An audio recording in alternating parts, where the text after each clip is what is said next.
Hey fellow patriots, welcome to Hope for Survival YouTube.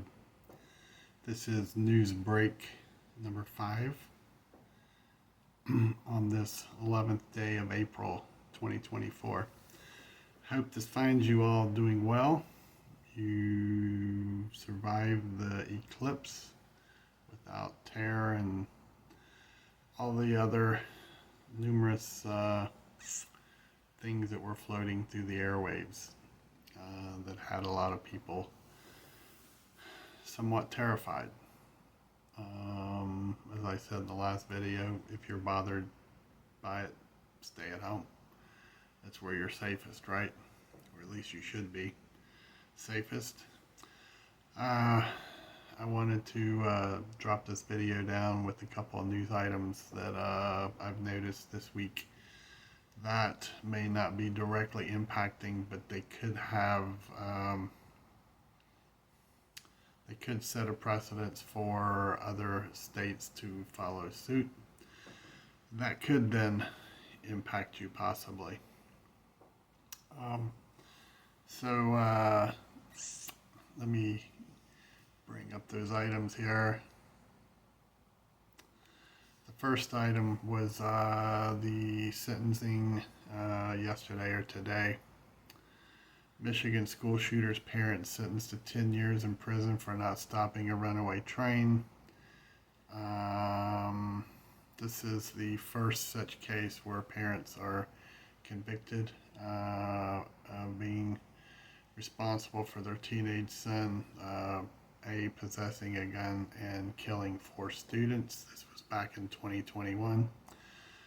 The parents, Jennifer and James Crumley, did not know that their son Ethan had a handgun.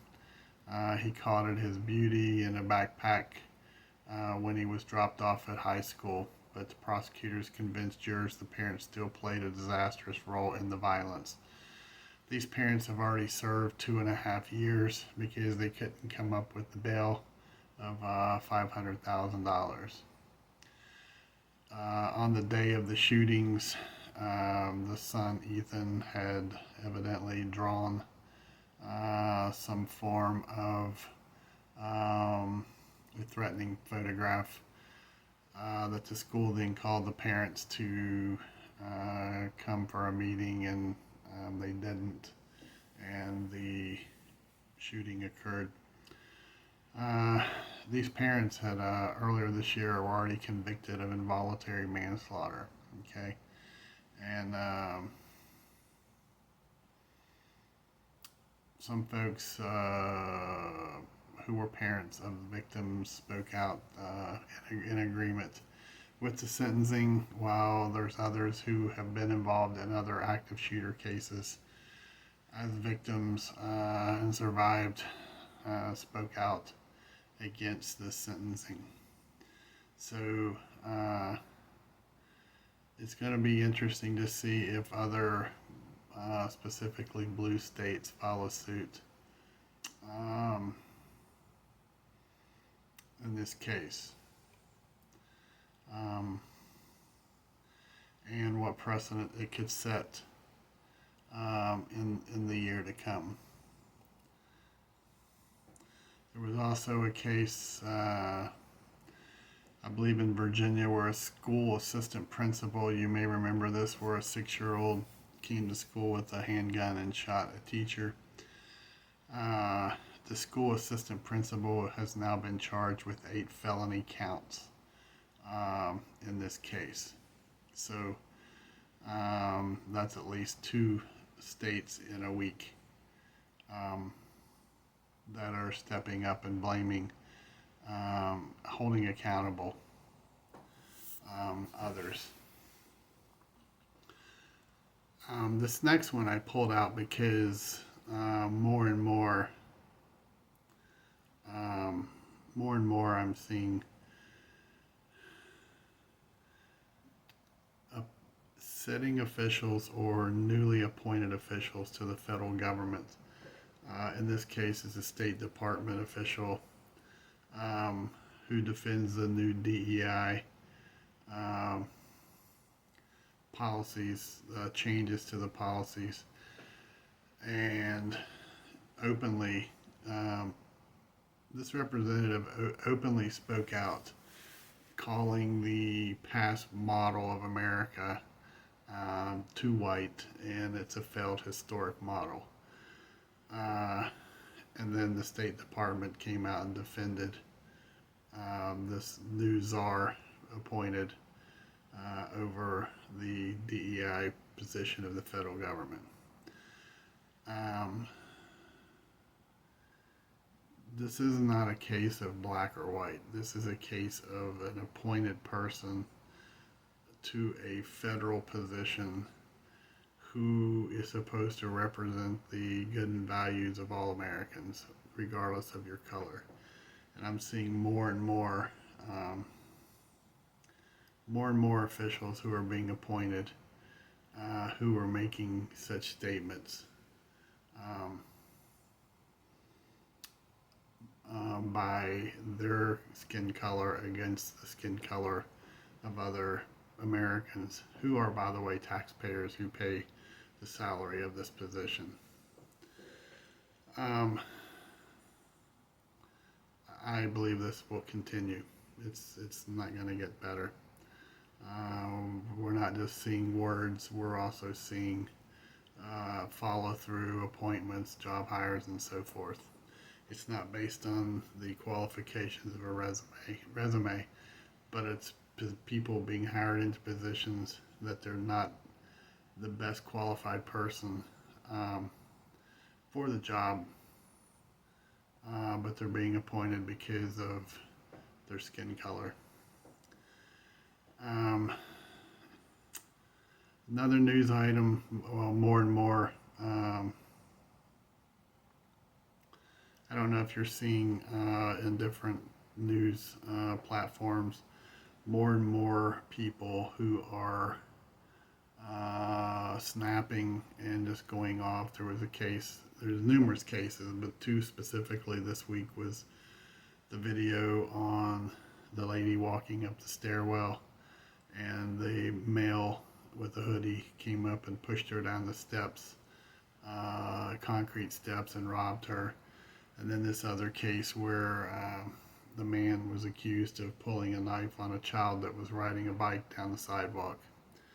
So again, there's numerous reasons why these cases are happening, but the point I'm bringing it up for is your personal safety. That, as I tell you, you need to keep your head on a swivel, and you need to always be alert and in tune with your surroundings, thinking outside the box, okay, and trying to stay left of bang for your own personal safety. It's not going to get any better. The laws are softening towards crime, and in many cases, the laws are going after those who have been wrong. The next news story I wanted to point out was took place this week in the state of Oregon, where the state government came out. It's on numerous news sites, where the state's enforcing its water use requirements, but the state came out and said to the citizens, you need to stop growing your farms and growing your gardens. Okay, why anyone would stay in the state is beyond me. Okay, and there's multiple states where there are applicable or maybe softer versions of this law, but we're seeing it again. Is this going to be a precedent? And if this does not ring a bell to anyone, you might want to go read world history. Okay. As Henry Kissinger once said, control the oil, you'll control the country, and control the food, and you'll control the people. Okay, so keep that in mind. The next item I want to talk about is not a news item, but it's an observation, and I've pointed this out in a couple of videos. in the past couple of weeks and months, and that is people who claim to be like-minded and even of like faith, people who are disagreeing and are attacking others of like-mindedness and belief, and becoming abusive towards them. Okay.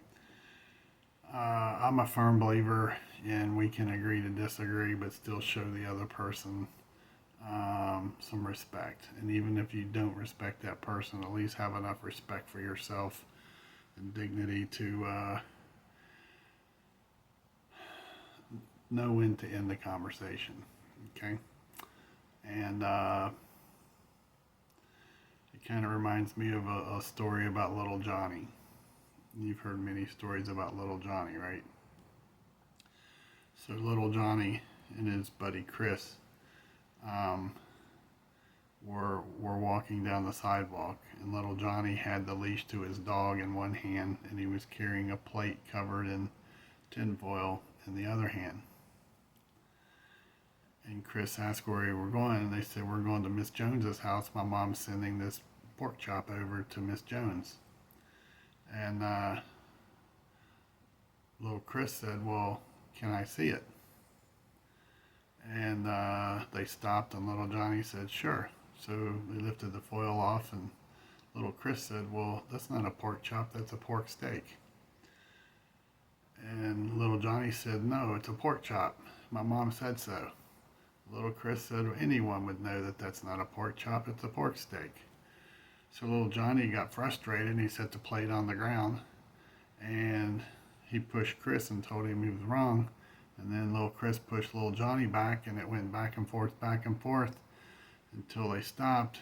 And little Johnny reached down to pick the plate up, and the pork chop was gone.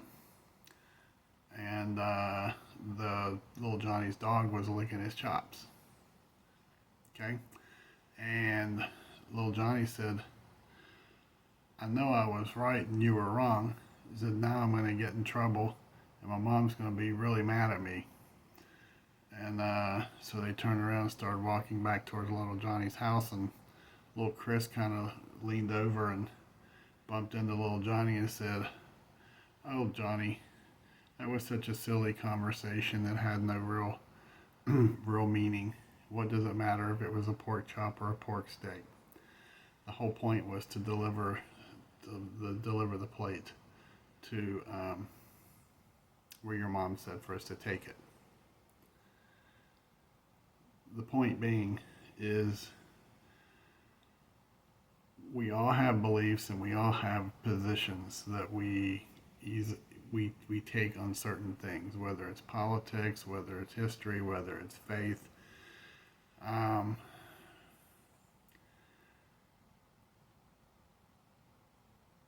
Sometimes we just have to respectfully throw in the towel and end the debate or end the conversation, because it's not always about my point or the other person's point. There are other people around who are being drawn into the debate. Some people may take sides, some people may be offended, and some people may just simply not be visiting whatever the environment is, or even a digital platform. And they just wish to come there for whatever the stated purpose is, and not have to read a debate between two individuals, especially when at the end of the day the agree to disagree outcome of the debate has no real bearing on why we were there. And I hope this makes sense to some. Okay? No harm, no foul. Just going forward, we simply have to remember the times that we're living in, and we've got to know when to end the debate of our discussion, so that we're not impacting other people. Okay. especially there's far more um, when there's far more things that um, need attention. Okay, and I hope that this makes sense. Um, work through it. Okay. So anyway, I just wanted to drop this down to you. I hope you're having a super great week, and I hope you're getting things done, getting your preparedness plans in order. So many things that are going on around us. They shouldn't be new. They're things that we talked about over the last 5 years that we would see coming our way, and many of them are coming now. And this is when you should puff your chest out and put your shoulders back and say, I recognize that. We talked about it, Hope for Survival, a year, 2, 3, 4 years ago. We were warned about this, and now it's here. And now we got to get our hands and knees dirty and buckle down to the things that we still need to focus on getting done. Okay? So you can do it. Just think positive and don't let things that don't matter distract you. It's easy to happen. We all do it. We just have to be mindful that we have a bigger road to journey than some of the things that people are spatting over. Okay? So if you like this video, please hit like. Welcome to the new subscribers. We're happy to have you with us. And if you haven't subscribed, please do so again. And share with others who information may help them out. Keep your head on a swivel. Every day and every week is going to continue to get rockier as we head through 2024. I do believe between now and before the election, our head swivel is going to be really tired. So you stay blessed out there, and most of all, don't forget to give thanks for all the blessings in our life. We're here. We woke up today, and that's the most important thing. Okay? So till next time, Bravo Echo out. Thank you for checking out the Hope for Survival YouTube channel. If you are new to Hope for Survival, you can check out our books at our webpage. Book 1, which is Hope for Survival, Getting You Prepared for Disasters, and Book 2, Hope for Survival, The Mindset, are both available for order on the website. We also offer the Hope for Survival football stick, which is a memory stick set up as a digital filing cabinet with files already loaded on there for you to digitally copy items such as deeds, auto transcript for ownership, wills, living wills, loans, banking information, items that if your home burned down or you had some form of a disaster, you could have all your important papers already digitally filed on this stick. All you do is simply drag the digital file into the appropriate preset folder so that you'll have it in the event of a disaster. You have to flee your home in a hurry, or also if you're away from home and you need critical information that's personal. If you have your memory stick with you, you can put it in your computer and pull that information up wherever you may be. Again, you can find these items to order at our website, https www.hopeforsurvival.com, or you can email me at preparedness101@protonmail.com, and I will try to help you out. Again, thanks for checking out the Hope for Survival YouTube channel. Hope to see you again.